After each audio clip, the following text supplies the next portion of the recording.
I was in the prime of my life. Top sales guy in the industry. I had the corner office, the 4-bedroom house. I was driving the Benz. I was the biggest baller in South Beach. And the night I crack $500,000 in income, I am face down on the kitchen floor, overdose from a bag of cocaine, 2 pops of ecstasy, and 15 vodka sodas.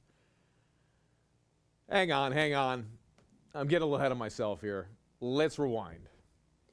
So when I was 6 years old, I was sitting on the living room couch with my big brother Tucker, watching Eddie Murphy do his one-man comedy show Raw. We were cracking up. He was freaking hilarious. And the next thing I know, I stand up and I start doing this impersonation of Eddie Murphy. When my dad walks in the front door, he walks right by us into the kitchen, doesn't even say hello. My dad's screaming at my mom screaming back at my dad, and I'm screaming at Tucker to pay attention to my one-man show. My dad storms out of the kitchen. He takes one look at us and says, "Knock it off!" Tucker disappears up the stairs. I turn around and look at my dad, and he says, "Your mother and I are getting a divorce. We don't love you anymore."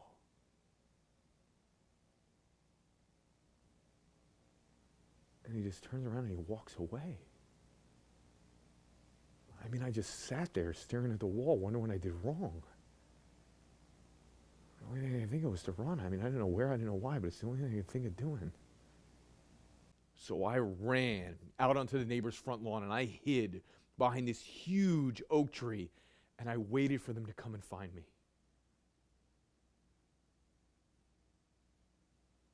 They never did.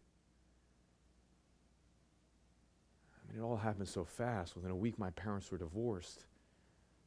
I began to wonder if my parents even care about me anymore. So a couple days later, I'm on the front steps of my house, and my brother Tucker, he comes walking up to me. Now, Tucker's in all the basic classes in school. All the kids tease him, and they call him stupid because he's got this learning disability. But my brother Tucker, he's one of the smartest people that I know. I mean, he's got this ability to see right through a person to their core. And in that moment, he sees mine. He grabs me. He pulls me out onto the front lawn, and we start throwing the football. And I throw this horrible freaking pass at his feet. "What's wrong with me, Tuck? I can't do anything right. I can't even throw this football." Tucker comes walking up. He takes the football. He matches the laces up perfectly with my fingertips. "There's nothing wrong with you, Teddy. You just have your own unique style." And I step back and I throw the most perfect freaking spiral of my entire life. You know, during my darkest hours, I always come back to the memory of Tucker and I throwing that football. It was this rare moment of perfection on so many levels. God, I wish my life was that perfect. So a couple years go by after the divorce, and Tucker and I start visiting my dad every other weekend at the Jersey Shore. Now, my dad's house sits on this lagoon, and on the weekends, all the kids come over and go swimming. Now, my dad is never there, so we always take advantage of it. So today, it's me, it's David, and it's Amy. Now, Amy's 14 years old. She's 5 years older than David and I. We're only 9. And today we're splashing around in the pool together playing Marco Polo when all of a sudden Amy stops. She turns around. She looks at me. I look back at Amy. And she lifts up her shirt and shows me her boobs. And I reached out. I touched my first boob ever. It's like touching the ninth wonder of the world. Now, 5 minutes later, we're in my dad's arcade room. David, he's over by the fish tank playing with the kissy fish. And me and Amy, we're sitting back in my dad's 1975 tan recliner. Amy's on the arm of the chair. I'm sitting back in it. I look up at her. She looks down at me. And she starts pulling down my pants. And she's playing with my penis.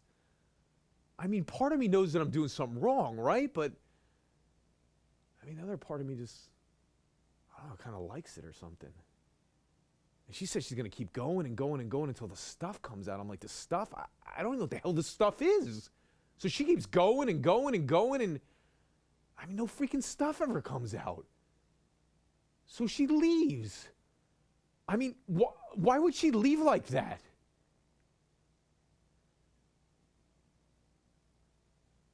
That was my first sexual experience, man. Which leads me to my second sexual experience. A week later, Saturday afternoon, sunny blue skies, me and Dave upstairs in my dad's TV room watching WWF wrestling. And before I know it, David and I are rolling around completely naked on the pull-out couch playing tummy sticks with each other. And then the door swings open. It's my big brother, Tucker. Ted, that's disgusting. What's wrong with you? I fling out of bed. My boner's pointing north. I chase down my tighty whities. Tucker turns around and he punches Dave right in the stomach. Tucker grabs me by my hair. He's dragging me down the stairs. No, Tucker, please don't. Please stop. He doesn't say a word. He drags me outside into the lagoon. He shoves my head underneath the water. Wash the gay off you. The kids will teach you for that. Wash it off. And he holds me under like for a fucking eternity, man. He finally lets me up for air and he shoves me to the side. I lay there soaking wet, humiliated in my underwear. What did I do wrong, Tuck? What did I do wrong? My brother just walked away.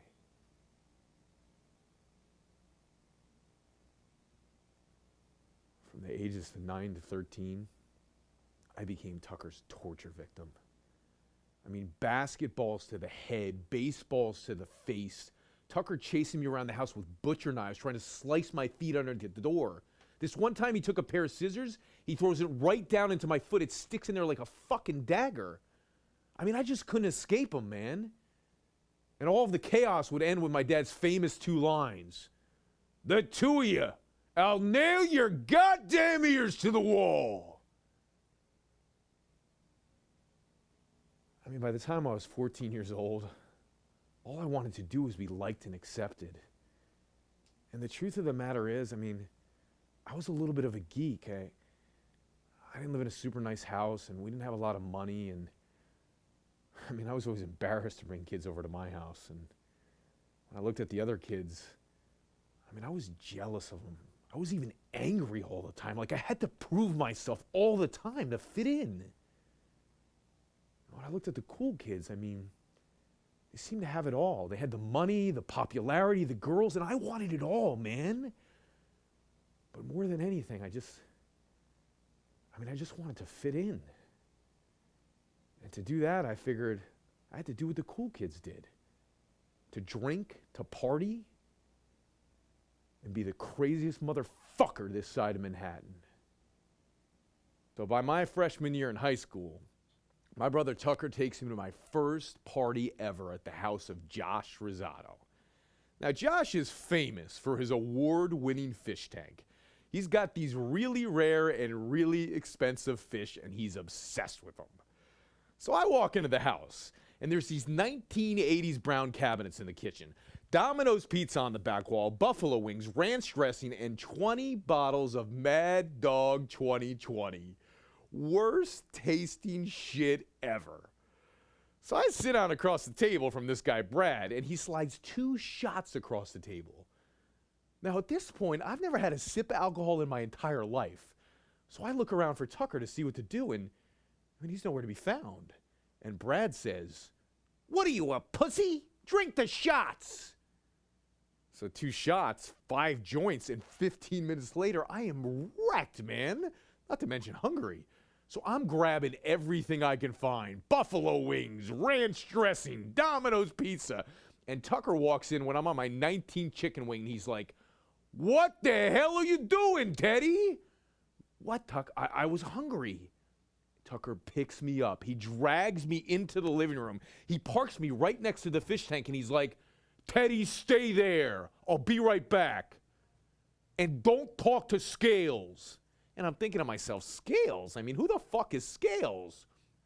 And this dude, he comes walking up to me. He's got a bottle of Mad Dog 2020 in his hand, a $20 bill in the other, and this fishnet stuck between his teeth.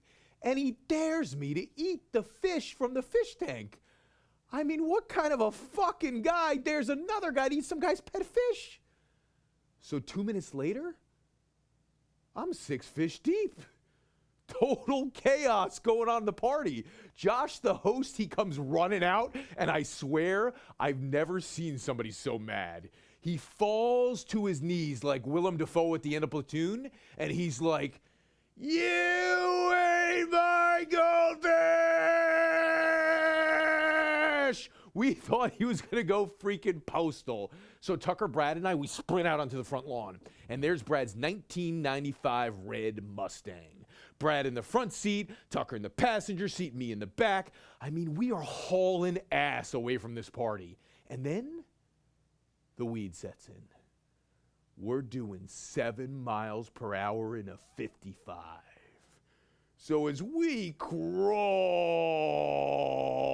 around the corner to my house, my universe starts spinning, man. Tucker looks back at me, and there's this string of drool coming down my chin, connected to this puddle of puke on my chest with the shimmering glow of fish guts. Tucker's eyes widen the size of bowling balls.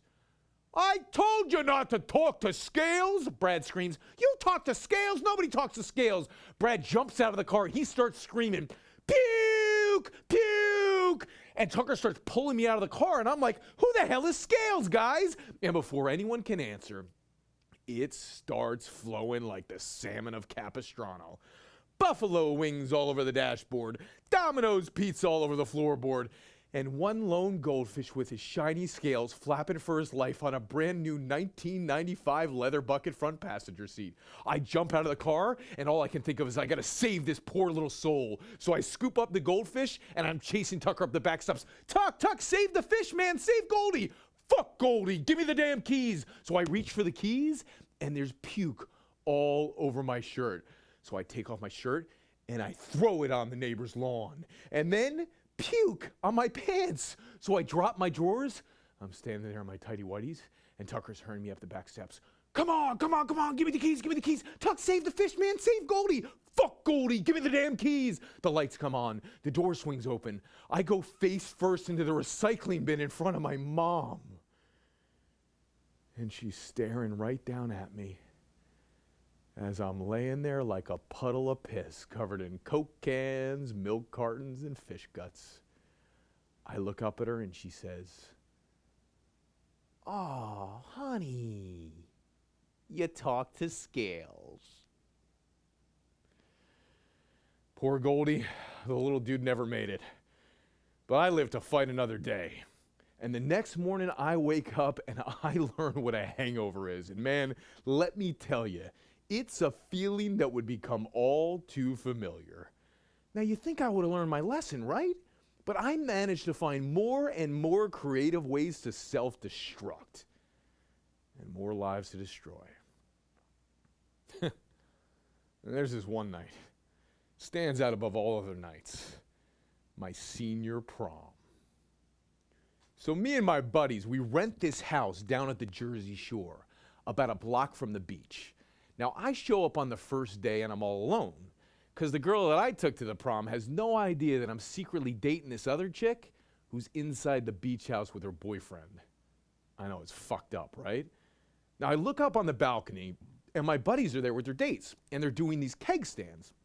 Now a keg stand is where you flip yourself upside down above the keg and you chug as much beer as humanly possible until somebody passes out. Told you this is a little messed up, right? Now, the second night, I'm bored, man. My buddies are upstairs in the bedroom with their girlfriends doing their thing, and I walk out on the back porch, and there's this keg sitting there. And man, I have this religious experience, a vision of me doing a keg stand. But not just any keg stand. I'm going to set the world record for the longest keg stand ever done by a human being, solo. I don't break any world records or anything, but I get fucked up, man. And as I stagger into the house and I'm about to pass out, I remember that down the hallway is a room with a couch in it. So I make my way down the hallway, I get to the room, and I finally reach the couch. Now, as any sane person would do, I light the couch on fire. Now, I don't know what the hell they make couches out of in the 1970s, man, but this thing goes up like a blaze of glory. And in a naturally heroic moment, I grab the fire extinguisher. I sprint up to the second floor. I'm kicking down the doors. My buddies are running out completely naked with their girlfriends, and I am spraying white foam all over them. It's like 15 Frosty the fucking Snowmen are running for their lives. Cop cars screaming up to the front door, fire engines zooming up to the porch. So I sprint up to the third floor to get a better look. And there's this dresser obstructing my view. So I pick it up and I toss it off the balcony. And this thing explodes 30 feet down to the ground. And I hear this scream coming from inside the house. On a marginally less heroic moment, I grab this Coors Light bottle and I hurl it as hard as I can in the direction of the scream, and I watch the Coors Light silver bullet go end over end as it explodes right next to the black boot of a New Jersey state trooper. All right, where's this Ted McGrath kid everybody's been screaming about? Oh, shit, man. The gig's up. I had to take responsibility for what I've done, man. I make my way down those stairs. I look that cop straight in the eyes and I'm like, "Officer, the truth is, I mean, I haven't seen this Ted McGrath kid all night." And I look at my snowman friends. I don't know about you guys, but I'm getting the fuck out of here. And I sprint up to the third floor and I stop right before the railing on the balcony. I take 2 steps back, look 30 feet down, and I leap. And I land right next to the exploded dresser without a scratch on me. And I run 7 miles home like fucking Godzilla's chasing me. Now Monday morning comes. The cops show up to my high school with a warrant for the arrest of Edward the Ted McGrath. I'm serious. If you check out the police report, on every single page it says Edward the Ted McGrath. Only the Ted's not there, right? I'm playing hooky. But later that night, they show up to my house looking for my mom. And they politely inform her that her darling son, the Ted, is banned from the Belmar Township of the New Jersey Shore for the rest of his natural life. Now look, I know I was a complete freaking asshole. But all this partying, it's the only thing that makes me feel alive, much less accepted. Now, I find out that night from the cops that my friends had ratted me out. And rightfully so, I was a freaking prick. But I learned that night that I couldn't trust anybody.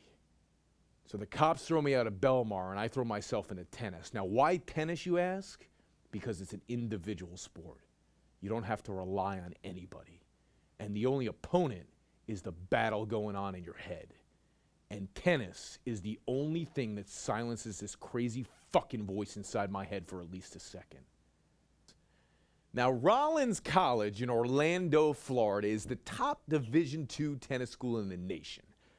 And what that means is they only take scholarship players, no walk-ons. Now, I'm not on scholarship, I wasn't recruited, and nobody knows my name. But cocky me, I call the coach. Coach Bowling, Ted McGrath. Yep. Yeah, but Coach, I thought I could at least try out for the team. McGrath. Some kind of baller, huh? Truth is, son, we only take fine grade A scholarship players on this team, boy.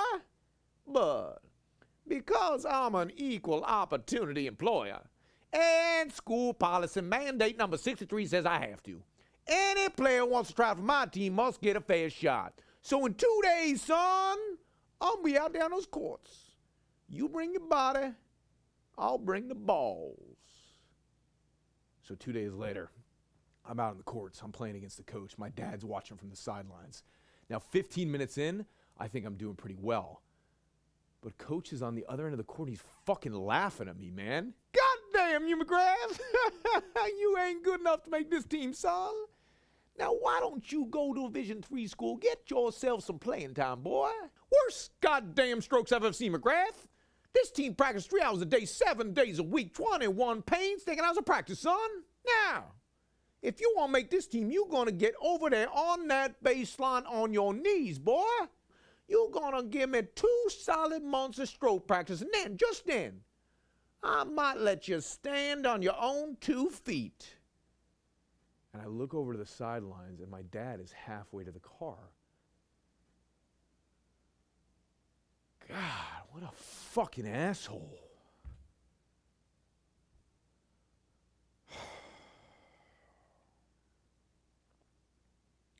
It's tournament day down at Disney World. And what that means is every member of the Rollins College tennis team gets an opportunity to start, including me, because I made the team, baby. Now I'm on court number 3 playing against my opponent, the Rookie of the Year. And down on court number 1 is my teammate, Octavio the Snake de la Sabera. Don't ask, because you don't want to know. And he's playing against the ringer, the most feared player in the entire tournament. So I'm on court number 3, and I hit this perfect forehand winner right down the line. And when I look up, there's this fight breaking out on court number 1, and the commentators are calling it play-by-play. De la Sabera and the ringer are squared off at the net. It looks like the ringer has cheated De la Sabera for the last time. Well, you know what, Phil? I'm not surprised. The ringer has cheated one too many times during tournament play. The ringer leaps over the net. He delivers a crushing blow to the nose of De la Sabera. Blood is splattering everywhere. These two are rolling around on the ground like animals. There's an enormous man coming out of the stands onto the court. Holy mother of God, this guy must be 6'5", 280 pounds, and he's got cowboy boots on. He cocks back his left foot and delivers a nasty blow to the tennis balls of De la Sabera. Pandemonium's breaking out on the court. The referees are sprinting down to break this thing up, and word from the booth is the ringer has just been disqualified from tournament play. Now, I'm on my court. My match is still going on, but I can hear word for word what the commentators are saying all the way down on my court. The father of the ringer is back on the court, and he's carrying some type of building pipe in his hand. He's chasing down De La Sabera up and down the court. Somebody better save this kid before he gets hurt. Now, I'm on my court, right? My adrenaline's pumping so freaking hard. I hit the next 2 balls completely over the fence, and I can't take it anymore. So I start sprinting down from court number 3. I get to court number 1, and I see one of the most disturbing sights I've ever seen in my entire life. 280 pounds of sweaty Russian double D man boobs coming at me like a giant ninja hippo swinging a building pipe in the Amazon. I leap in front of the building pipe, I rip it out of the father's hands, and I step in front of De La Sabera, who's on the ground icing his testicles. The father of the ringer is stepping up. Now that's fatherly love. McGrath and the father, they're squaring off. They're going toe-to-toe. It looks like somebody's going to throw a punch. McGrath cocks back. And everything suddenly slows down. It's like that scene with Neo in the Matrix where he's dodging bullets in slow motion. Anger is filling me up. Rage is taking over my senses. And I think to myself, this isn't going to be any kind of punch. I'm going to take all the anger, the shame, the guilt. I'm going to put this motherfucker through the pavement. And as I look down on the ground of the guy laying in front of me, I realized something. I wasn't angry with this guy. I didn't even know this man. I was angry with my father for all the times he walked away when I needed him, for all the times he turned his back. I mean, I took all this emotion out on a guy I didn't even know. So a year goes by. I don't see a lick of playing time. And my sophomore year, 2 scholarship players go down with injuries within the same week. And I get the call to start. Now, here's the thing. Even when I get the call to start, I can't measure up, man. I go on to lose the next 28 out of 30 matches. Losing the last match Six love, six love. I mean, I hate myself so goddamn much, I get hospitalized 3 times from playing tennis. So it's the night before spring break. I got 1 match left to go in the season. I'm going to lose anyway, man. So that night I go out and have a 6-pack of beer, and the next morning I show up late to the match, and I cost the team a point, and coach is really pissed. God damn you, McGrath, you're a liability, son, only thinking of yourself. We gonna put you in at the number 4 position today, boy. Why, coach? I always play at number 6. 'Cause you gonna lose anyway, son. We gonna sacrifice you, boy. Now get your ass out there on that court. So I walk out on the court number 3, and you'll never guess who I'm playing. It's the Rookie of the Year. The same dude I was playing 2 years ago when the fight broke out. Now, 45 minutes into the match, I am getting the shit kicked out of me. 6 love, 3 love. I mean, I look up in the stands, and my daddy just turns away. I'm already throwing the towel, man. When the Rookie of the Year turns to his buddy by the fence and says, "This kid's terrible. I'll be done with him in 5 minutes." Oh, man, this switch goes on inside of me. Suddenly, I'm not playing to please the coach anymore or my dad. This one's for me. I'm going to run this guy baseline to baseline until he drops dead and the paramedics pick him up. 3.5 hours later, 300 people are surrounding the match. It is the final point, match point. The next point takes it for the team. My senior year, I get elected co-captain of the team. I get on scholarship money. I win the next 7 out of 8 matches. And with 2 months left in the season, I go out and I get addicted to drugs. I'm in the professional world now. And by the time I'm 21 years old, I got this sweet job with a company called New York Life. I'm dating this hot girl named Amelia, and I got a 4-bedroom house that I own, sharing with my brother Tucker. Now, today is my 3rd month on the job. I just got my first big commission check for 27 grand. Now to think, 6 months earlier, I'm sleeping in a closet, living on a friend's mattress, living off Uncle Ben's rice, and today, 27 grand. So my boss, Mo, he wants to celebrate downstairs at Harvey's Bistro. So I get in the elevator, I go downstairs, and I walk in. And there's these beautiful glass windows surrounding the bar. The sun's setting at 6 o'clock. It's flickering off the marble green countertops, reflecting off the top shelf tequilas and vodkas and whiskeys. God, I'm home again. Now to the right of me, it's my cousin Ray. 5'8", works for the post office, huge beer belly, bald on top, loves drinking Coors Light. And he's like, "Looks good, feels good, if I could, I'd date myself." That's cousin Ray, right? Now, to the left of him is my boss, Mo. 5'8", Egyptian, polar opposite of Ray, built like a brick shithouse. And he's like, "2 Grey Goose dirty martinis, huh? Extra dirty, extra blue cheese olives, huh? Get 1 for the T-man and get 1 for the postal worker." And right after the 6th martini, cousin Ray, he wants to go out to the nightclubs. And I'm like, "Ray, dude, I told you, man. It's my girlfriend Amelia's sorority formal tonight, man. I really like this chick, bro. I don't want to fuck this thing up."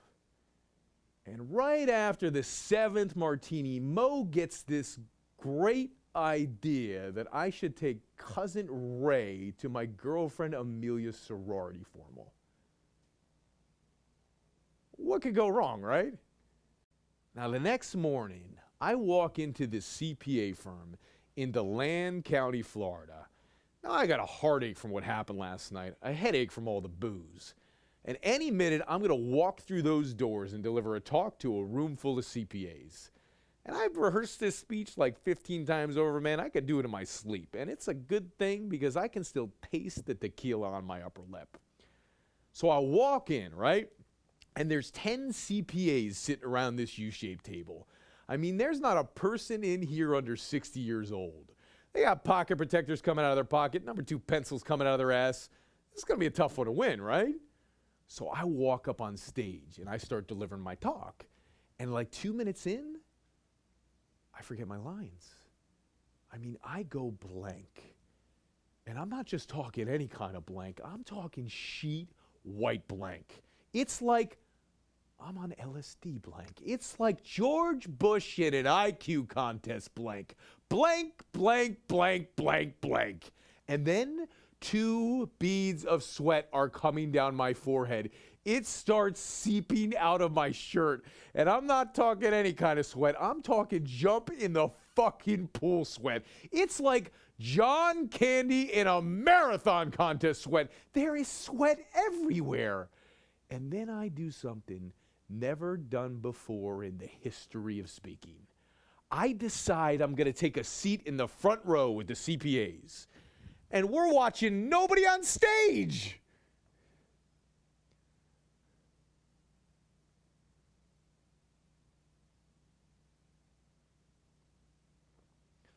Well, it looks like McGrath is just thrown in the towel. Who does this kid think he is? We don't feel, I'm not surprised. He's a full-blown alcoholic. Come on, McGrath, get back up there. Somebody's got to believe in you. What the hell do I do, guys? I forgot my lines. What do I do? McGrath, sometimes you just got to do it. Would you believe I get back up there in a soaking wet shirt and I finish the talk? And somewhere in DeLand County, Florida today, there's a story floating around about some guy, despite a stone-cold panic attack, gets back up there and delivers the worst talk in the history of speaking. Now, Monday morning comes. I walk into Mo's office. What the hell were you thinking, dude? Put me up there in front of that CPA firm. I didn't belong up there, Mo. A.T., huh? What's so bad, huh? You messed up the words, but the intent was there. You're gonna crack 6 figures this year, T. I believe in you. I mean, here's the thing, man. I don't care about the money. I just want Mo's approval. But I actually believe him. So I'll walk into my office. I pick up the phone. I'm smiling and dialing, making cold calls. It's like, show me the money! And I get on the phone with my hottest prospect. I put him on speakerphone. Hey, Mr. Schwartz, Ted McGrath, how are you? Mo tells me you're a perfect candidate for our company. Yeah, we do sell life insurance, Mr. Schwartz. But if I may change the conversation from life insurance to cluing you in on a secret that only the wealthiest people and corporations in the world understand. You ready for the secret, Mr. Schwartz? Come on, Mr. Schwartz, show some freaking excitement. You ready for the secret? Yeah, Schwartz. I bet your old man says life insurance is a bad investment. Father Schwartz, everyone's got one. Let me guess, Schwartz. Your old man's been working for the same company for the last 40 years. Now he's retiring off a pension. How'd I know that, Schwartz? I'm a freaking Jedi. So here's the deal, Schwartzy. You want to be the CEO of your life, or you want to retire off the scraps of a pension like your old man? I'm not talking some shitty condo in Boca, Schwartz. I'm talking millions, man. Not penny pensions that are dripping out of the billion-dollar pocketbooks of corporations. And another thing, Schwartz, all these Fortune 500 companies own a massive amount of life insurance on their executives. I mean, they're cashing in on your old man while he's living, Schwartz, and they're cashing out while he's 6 feet under. Yeah, save the question, Schwartz. I got a question for you. You want to play with a big dog, Schwartz? Or you want to take advice from dinosaurs like your old man? I might be an asshole, Schwartz. But at least I'm a rich one. So what's it going to be? Boom! Welcome to the party, Schwartzy. You made the right choice. Dipshit. I am on a roll. So I go back to that CPA firm in DeLand County, Florida, and I nail that talk. And we crack 6 figures, baby. It's celebration time. So we walk into the VIP section. Beds on the floor, art on the wall, Grey Goose, Crystal. I mean, it's like what you see in the movies in South Beach. So I walk up to the dance floor. Carlos is there. He's got this beautiful Persian in one arm with his black dress, this gorgeous blonde in the other with his red dress, 2 pills of ecstasy in his hand, and Carlos, he's a little bit unique. He's like a cross between a Mexican Pepe Le Pew and a Kermit the Frog. And he's like, "Hey, señorita, hi, it's Carlos, huh? You want to party with me tonight, señorita? Come on, honey, I love you. Give me those fucking pills, dude." I put one in my pocket, one in my mouth, and this place starts blowing the fuck up, man.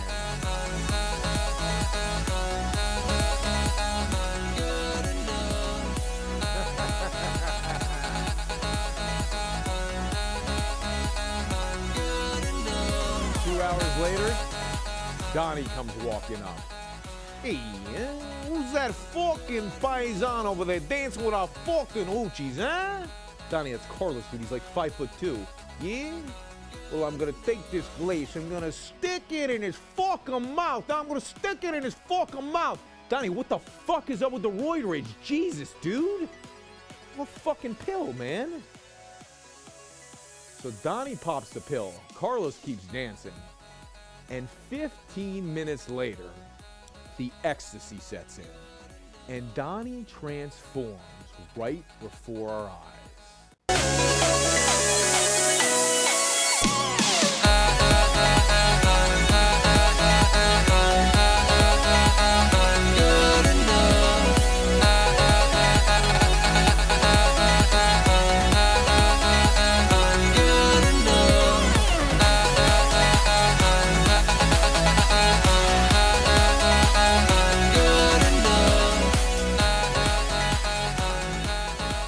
So by the end of the night, Donnie and Carlos, they're like butt buddies by now.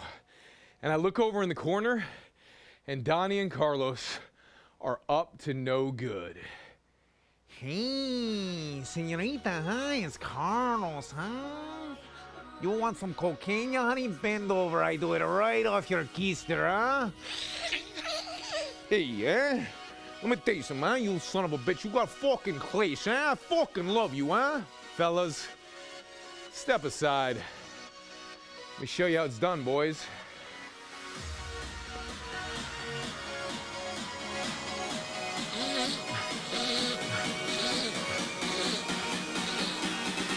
Oh, yeah! Woo-hoo-hoo! Yeah! Let me hear you, Orlando!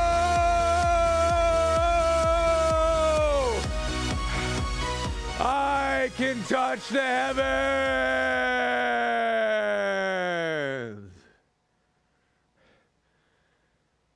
The next morning, I am massively hungover. Following week, our entire sales team goes to see the #1 strategic coach in the industry, Dan Sullivan.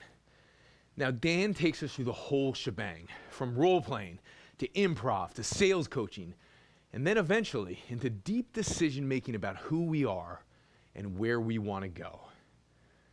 Now, later that night, Dan has a dinner party, and Mo arranges for me to sit right at the head of the table next to Dan. Now, I'm a little bit nervous. I'm sipping on my butternut squash soup, and I'm nervous because I'm about to ask Dan the $1,000,000 question. And I lean in, and I'm like, "Hey, Dan,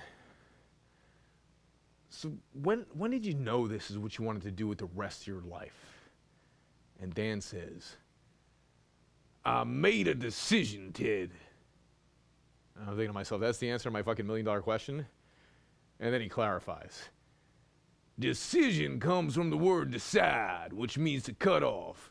Now, I cut off all other possibilities in my life except doing this one thing, Ted. You haven't made that decision yet, have you?" And I realized I couldn't answer him. So the next morning, I started looking around New York Life to see what all the successful people were doing, and they seemed to all be going for making partners. So I figured, what the hell? I'd go for making partner, right? Now, 5 years go by, and I work my freaking ass off, literally. And today is the big day. Now, what day you might be thinking? Today is the day where I find out whether or not I make partner. Now, Tucker's in my office to celebrate. I'm on the phone with Mr. Schwartz, and I am happier than a pig in shit. Hang on, Mr. Schwartz. I'll be right with you, okay? Yo, Tuxter, bro. Did I tell you, man, I'm like 99.99999% sure that I'm at least number 5 out of 500 partners, bro, and probably 1 or 2. Yeah, Mr. Schwartz, you certainly did help me reach this goal. I am 30 floors up, tallest building in Orlando, and yes, my office really is this fucking big. Yo, Tuxter, bro, if you're gonna hang out, dude, I'm gonna teach you how to make the best cocktail ever, bro. I'm gonna teach you what it means to make partner, okay? Yeah, Mr. Schwartz, we're gonna have a big celebration, okay? Yo, Tuck, the trick is, dude, I like to pour my drinks 3/4 of the way full, man, because I like to get fucked up 3 times faster than everybody else. And we're gonna do the same thing for you, brother.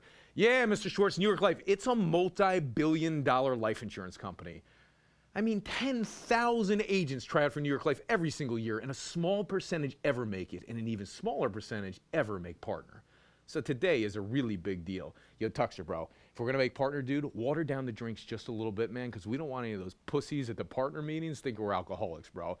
Yeah, Mr. Schwartz, making partner, it's like climbing Mount Everest without an oxygen mask. I mean, it's like winning the gold medal at the Olympics. Tuxter, if we're gonna win the gold, bro, a little bit of vitamin C in our cocktails, man. Squeeze some orange for you, bro, and squeeze some for me. Yeah, Schwartz, you got the gold, my man, and I got another gold medal deal for you tomorrow. I will call you with the news. Right then, Tucker looks at me and goes, bro, you're really putting a lot of importance into this partner thing. Tuck, when I make partner, man, I will finally be respected. And when I'm respected, everywhere I go, people know my name. So making partner today is everything. Because then I'll finally get love. Right then, my assistant Kathy walks in the door. She sets the envelope on the table. She slams the door behind her, and I grab the envelope. Tuxter, bro, did I tell you, man? I'm like 99.99999% sure that I'm at least number 5 out of 500. Probably. All right, I told you that shit already. All right, dude, here we go. Ready? Come on, man. Come on, Tuck. Drum roll, dude. It's the big day, man. All right, man. Number 1, Tucker, drum roll, dude. Come on. All right. Number 1 partner out of 500 partners, in Paul Holmes, you son of a bitch, Paul. Dude. Oh, man, we were like neck and neck all year long. All right, dude. I'll give it to you, bastard. All right, Tuck. Number 2, man. This one's going to be me. All right, ready? Number 2 partner out of 500 partners in New York Life, Jim Darius. He was like 10 on the list. How the hell did Jim beat me, dude? Number 3, Sam Bracken out of the Toledo office. I didn't even know we fucking had an office in Toledo, dude. Number 4, what kind of a freaking name is Hogshead, dude? Oh, come on, man. This next one better be me or I'm going fucking postal on this place, man. Number 5 partner out of 500 partners in New York Life. Ted McGrath.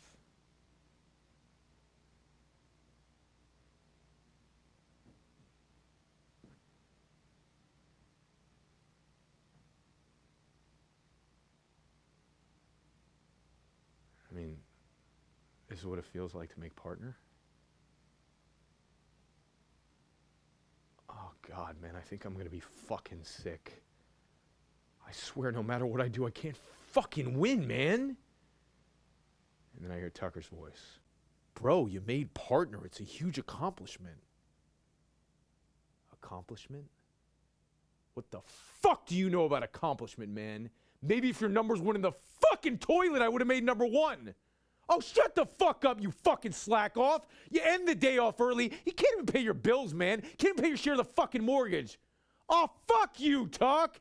And watch the loser off your face, man. The kids will tease you for that. Oh, get out, man. Just get the fuck out of my office, get the fuck out of my house, and get the fuck out of my life, man. Tucker walks out the door, and I walk into a compliance meeting with 2 attorneys. One of them's floating me a load of shit about what it means to make number 5, and she says, well, maybe next year, if you're good enough, Ted, you can take Mo's job. Did you really just say that to me? About a guy who's been like a father to me? I mean, what the fuck is wrong with you people? you know what? I fucking quit. Fuck you both. I walk out of that day with $1 million in my bank account, £1 million of unworthiness on my shoulders, and I'm all alone. So I move out to California. I get the $1 million condo, the $100,000 car. I start up 2 businesses, and within 9 months, they are completely freaking failing. I mean, at this point, I have no idea what to do. So I figure I'll start searching for my purpose or something. So I wander into this bookstore, and I grab this book called The Spontaneous Fulfillment of Desire, written by Deepak Chopra. It's when you're in California. All roads lead to Deepak. And he's talking about how if you plant your seed of intention into the universe and you hold on to your desire and then you slingshot it out into the stars, that one day, the stars will align and your destiny will be revealed. And I'm like, I am officially a fucking freak, man. But somehow, like 2 days later, I find myself at this Deepak Chopra seminar, right? And the 4th day of the seminar, we're all sitting around this table, right? And there's like 10 of us. And Deepak's advisors there, Amy Sullivan, talking about this event that's coming up called Deepak Chopra Donna Karan Alliance for a New Humanity. Now, everybody here at the table is going, except me. Because on October 27th, the same day as the event, it's my 30th birthday party down in South Beach.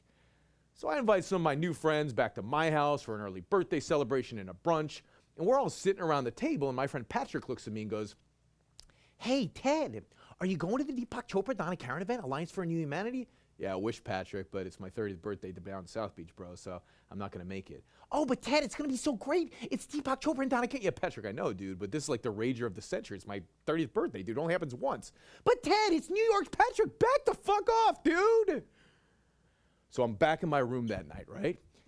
And I'm packing up to go down to my 30th birthday party in South Beach. And the phone rings. "Hey, Ted, it's Amy Sullivan. How are you?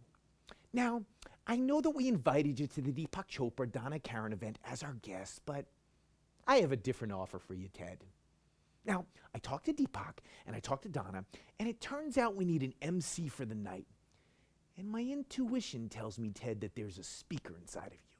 So I talked to Deepak and I talked to Donna, and not only did they agree to let you MC the night, they even agreed to give you a 5-minute speaking spot, Ted."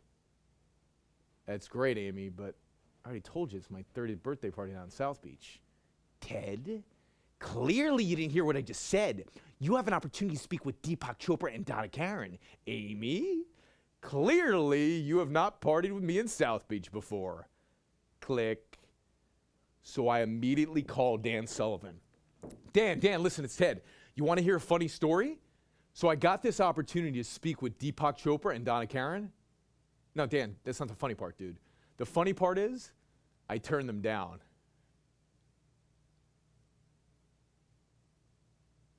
Silence on the other end of the line.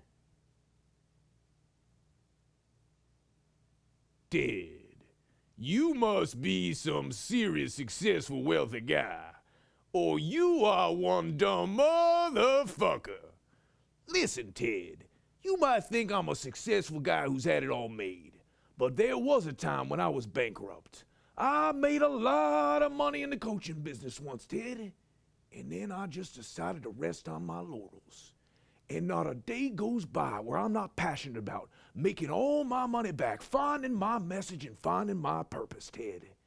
And here you are, sitting on a winning lottery ticket. And you're too much of a pussy to cash it in."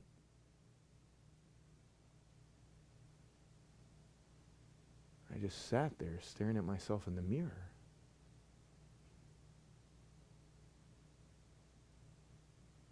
Change of plans. I'm going to New York City. So I'm on the plane, right? And I'm headed out to New York City. And at this point, I figure I better start finding my message, right? So I open up my laptop and I start watching this video. And there's this woman, and she's talking about her life story and how she transformed her entire life. And I swear, by the end of the video, I mean, I I was in tears. So I get in the cab and I'm headed down Greenwich Ave, right? And I pick up the phone and I call Dan Sullivan. Yo, Dan, voicemail. Dan, listen, I know what I need to say tonight, okay? I found my message, man. I'm gonna call you later with the news, okay? And I pull up to this big brown building with DKNY on the front, right? Now the passcode is, hey, I'm Ted, I'm here by Deepak. So I knock on the door and this woman opens up. She's got this long black dress on with this long brown hair. And I'm like, hey, I'm Ted, I'm here by Deepak. Well, hello, dear. I'm Donna. Donna Karen? Yes, dear, that's me. Wow, I'm here to MC the night with you and Mr. Chopra. By the way, dear, who dresses you? What do you mean I dress myself tonight? No, dear. Who dresses you? Oh, that's Giorgio Armani. Well, Giorgio's a good friend of mine, but do you mind wearing my clothes tonight? Well, I gotta warn you, Donna, I'm a little bit picky. Don't worry, dear. I think I can handle it. 6 outfits later, we find this perfect match. I got these black, tight, skinny pants on with these checkered gray and black shoes and this flowing V-neck spiritual shirt with holes in it. What do you think, Donna? It's perfect, dear. By the way, Donna, where is everybody? What do you mean, dear? They're supposed to be here like an hour ago? No, dear. This is 708 Greenwich Street. The party's at 711 Greenwich Street. Shit, Donna! I went to the wrong place. I gotta go rehearse for the night. No, hold on, dear. Hold on. I'll go to the back. I'll put on my face. I'll put on my outfit. I'll be right back. So Donna goes to the back. She puts on her outfit. She puts on her makeup. Donna comes walking out. I mean, I look at Donna. Donna looks back at me. I look at Donna. Donna looks back at me. Don't worry, dear. It's a unisex shirt. We can have the same shirts on tonight.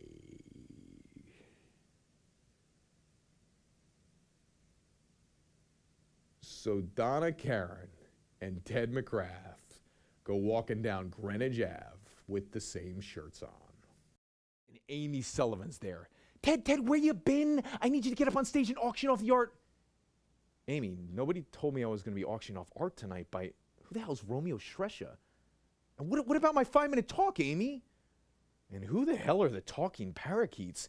Ted, just get up on stage and auction off the art. So I walk up on stage and I start introducing the agenda. Now, to the left of me are Millie and Billy, the talking parakeets. As I'm introducing the night, I completely freaking bomb. I'm fumbling, I'm stumbling, I'm blanking over my words, but the parakeets, fucking killing it, man. So at this point, I'm like, I got nothing to lose, man. So I decide I'm gonna jump into that 5-minute talk that I memorized on the plane. Now, 2 minutes in, I've got the audience in the palm of my hands, and I end it with this. When you become yourself and step in, the right relationships will show up and challenge you to truly own your destiny. 500 people rise to their feet. I auctioned that art off for $54,000. Romeo Shresha, the artist, goes freaking nuts. So as I'm walking back into the hotel room that night, and I'm going through the lobby, I'm thinking to myself, God, I just had the greatest freaking night of my entire life. And standing in the corner is the woman from the video in Romeo Shresha. She walks up to me. She grabs my hand. When you become yourself, now it's time to find your voice and stop copying mine. And she walks away. Now, what I neglected to tell you was the speech I gave on stage that night, I copied word for word from the woman in the video. I mean, I just lived a lie in front of 500 people, and she was in the audience to see it. My jaw just hit the floor. And then I hear, Ted, I want to thank you so very, very much for auctioning off my art tonight. You were fantastic, Ted. It was far beyond what I ever could have imagined. Oh, really, Mr. Strusha? I mean, it wasn't me. Yes, Ted, it was you.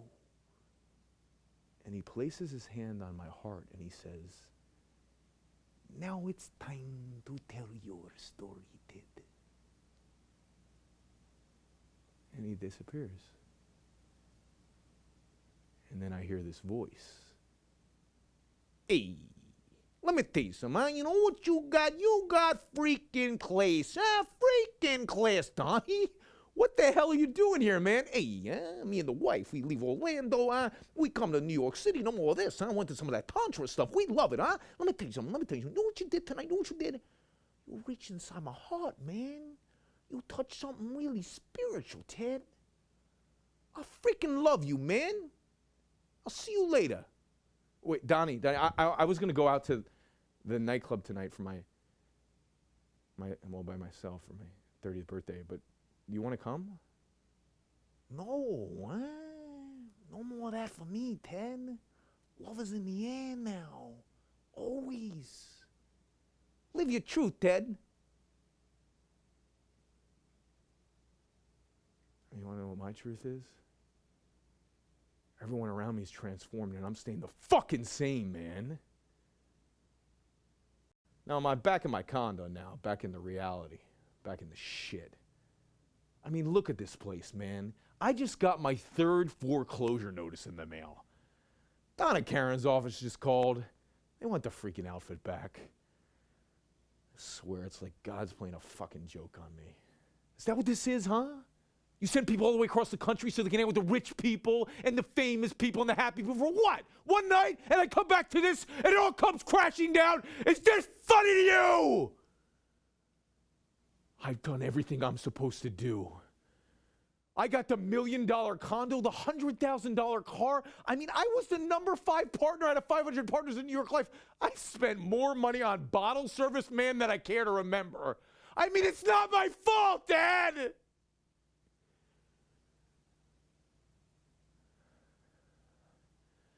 I grab a bottle of vodka, and I down it in 30 seconds. And I call Tucker. Tucker, listen, you shitfish. You fuck voicemail. Listen, you shitfish. You really fucked me over, man. You know, the least you could do is be here fucking drinking with me, Tuck? Are you too much of a loser for that, Tuck? Oh, come on, man! I just want to go home.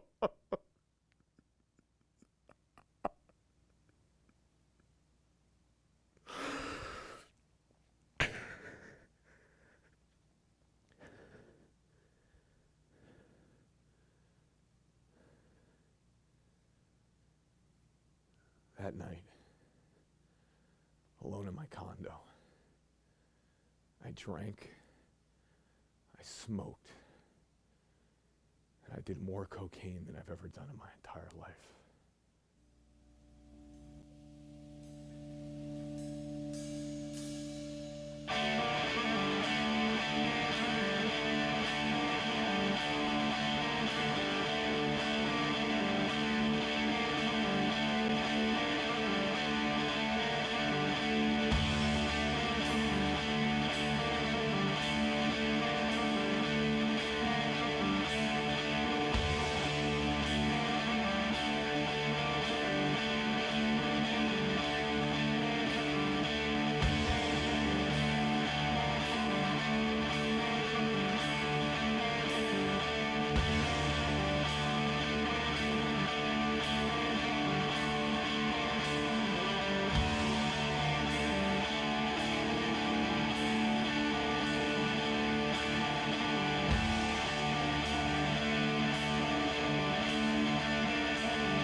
So cold. No matter how hard I make the shower, I'm still so freaking cold. I step out of the shower, and I wrap this long white towel around my body.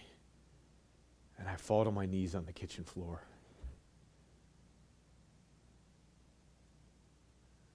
And I'm overdosing from a bag of cocaine, 2 pops of ecstasy, 15 vodka sodas. And my soul's coming out of the top of my head.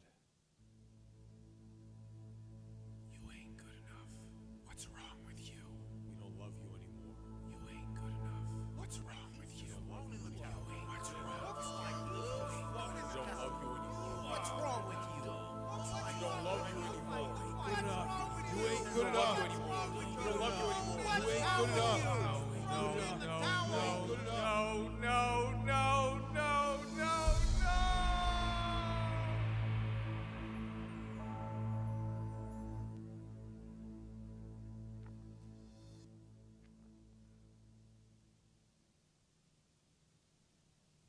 When I opened my eyes, my brother Tucker was standing over me. He must have gotten the message I left on his phone that night and knew something was wrong, so he came to check on me. And he found me dying on the kitchen floor. My big brother stayed by my side that night and kept me warm. And the next morning when I woke up, somehow I was still alive. You know, my life changed that night. Very few people have come back from a near-death experience. And as I lay there dying on the kitchen floor with my soul coming out of my head, for the first time in my life, I saw the truth of what actually happened that day. You see, I saw myself at 6 years old sitting on the living room couch with my big brother Tucker watching Eddie Murphy do his one-man comedy show Raw. And for the first time, I saw what really happened. You see, what I heard my dad say was, your mother and I are getting a divorce. We don't love you anymore. But what he actually said was, your mother and I are getting a divorce. We don't love each other anymore. But we love you and Tucker very much. And all the blinders were taken off. I mean, I was seen without anger, without fear, without resentment. I was free for the first time. And I looked up at my brother Tucker, who was still there, and I apologized for being such an asshole and kicking him out of the house all those years. And Tuck said, if you weren't half dead already, I'd kill you myself for being such a prick all those years. And then he smiled and said, of course I'll forgive you. You'll always be my little brother.